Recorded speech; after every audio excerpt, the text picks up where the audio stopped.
Bonjour à tous et bienvenue sur la Web TV du Journal Toulousain. Aujourd'hui à Toulouse, nous accueillons un grand maître de l'aïkido traditionnel, Monsieur Alain Perrache.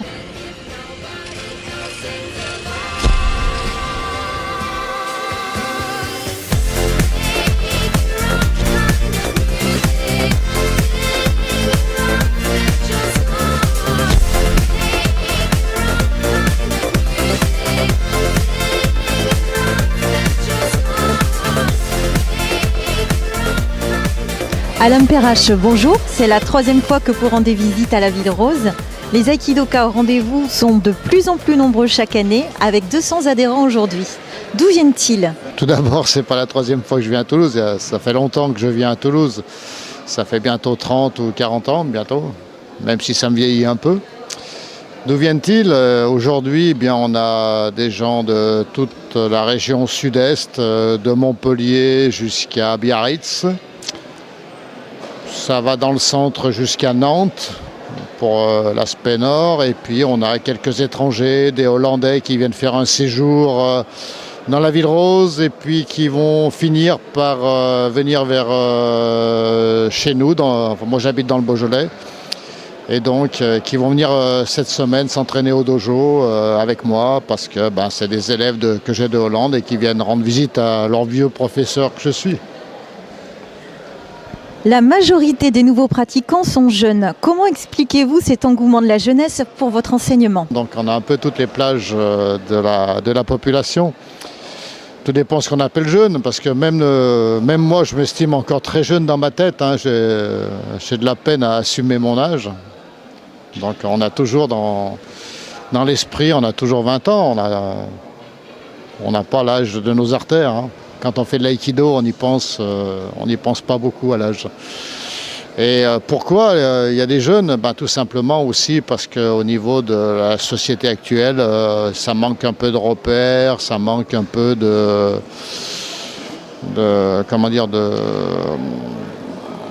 notions qu'on ne retrouve pas dans le domaine scolaire, parce qu'on demande beaucoup à l'école, mais il y a aussi la cellule familiale qui ne fait plus le travail qu'elle faisait avant, et donc les jeunes viennent chercher des fois dans l'aïkido ce qu'ils devraient trouver normalement dans leur cellule familiale. Je ne sais pas si vous avez vu, mais l'ambiance est assez familiale dans l'aïkido et on est un peu comme une grande famille, quoi. Donc c'est peut-être ça aussi qu'ils viennent chercher, pas uniquement une gestuelle technique ou une activité physique. En quelques mots, qu'est-ce que l'aïkido traditionnel? L'aïkido traditionnel, c'est très simple. Les termes sont bien définis. On pratique dans un dojo. Un dojo, littéralement, c'est le lieu où on étudie la voix. Dans un dojo, il n'y a qu'un seul professeur. Il n'y en a pas 50, il y en a un. Et c'est lui qui détient la voix. Donc on vient étudier la voix d'un professeur, c'est-à-dire la voix d'un artiste, puisque l'aïkido n'est pas un sport mais un art. Et donc on a choisi d'étudier un aspect de cet art que représente le professeur dans ce dojo. Et on vient chercher l'enseignement de ce professeur dans ce dojo. Donc on est à l'opposé de toute idée de sport, d'un quelconque fonctionnement sportif, dans un milieu fédéral sportif. Le milieu traditionnel, c'est un milieu loi 1901, puisqu'on peut créer une association dans nos pays démocratiques, avec pour objectif l'étude de l'aïkido traditionnel. Et donc c'est tout à fait possible, puisqu'on en est la démonstration depuis une trentaine d'années. Et ça fonctionne très bien et on conserve à l'aïkido ses caractéristiques au lieu de le polluer par des notions sportives ou locales qui le dénaturent et qui en font quelque chose d'horrible et qui n'a aucun intérêt. Et donc nous, notre responsabilité d'aïkidoka, c'est de maintenir à l'aïkido son originalité, sa spécificité et son intérêt, au lieu d'aller concourir à l'opportunisme local dans des buts qui ne nous intéressent pas. Voilà, c'est ça l'aïkido traditionnel. Êtes-vous le seul à transmettre un aïkido traditionnel? Oh non, là, tous les gens que vous avez vus sur le tatami, il y a beaucoup de professeurs qui eux aussi relayent cette voie.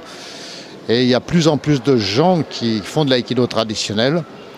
Alors c'est même devenu à tel point la mode parce qu'on a voulu se différencier des gens qui faisaient de l'aïkido mais qui avaient dénaturé l'aïkido en y mettant des notions d'éducation nationale, en y mettant un contexte sportif, un fonctionnement sportif avec de la lutte antidopage et autres conneries dont on n'a rien à faire en aïkido. Et donc voilà. Tous ces gens pratiquent aussi l'aïkido traditionnel, l'enseignent et le généralisent. Alors évidemment, les gens qui n'en font pas se sont emparés de l'aspect traditionnel pour dire qu'ils faisaient du traditionnel. On voit même des gens qui font du karaté traditionnel et dans la même publicité font de la compétition et des championnats, c'est-à-dire exactement l'inverse. Parce que pour eux, c'est un argument de publicité pour duper les gens et pour avoir plus d'argent, avoir plus de monde. Et c'est de l'arnaque, en fait. Avec 20% d'aïkidoka en plus chaque année, peut-on dire que le Païsta représente un véritable phénomène culturel dans le monde de l'aïkido? Non, on n'a pas la prétention d'être originaux et de représenter un aspect culturel en courant particulier. L'aïkido a été parfaitement défini par le fondateur. On essaye modestement d'appliquer les enseignements du fondateur et de ne pas les dénaturer parce que pour nous, la plus haute autorité et la personne qui a été le plus loin dans le domaine de l'aïkido, c'est le fondateur de l'aïkido. Et ses héritiers n'ont pas été à la hauteur et on se sont passionnés pour des sujets plus triviaux et commerciaux.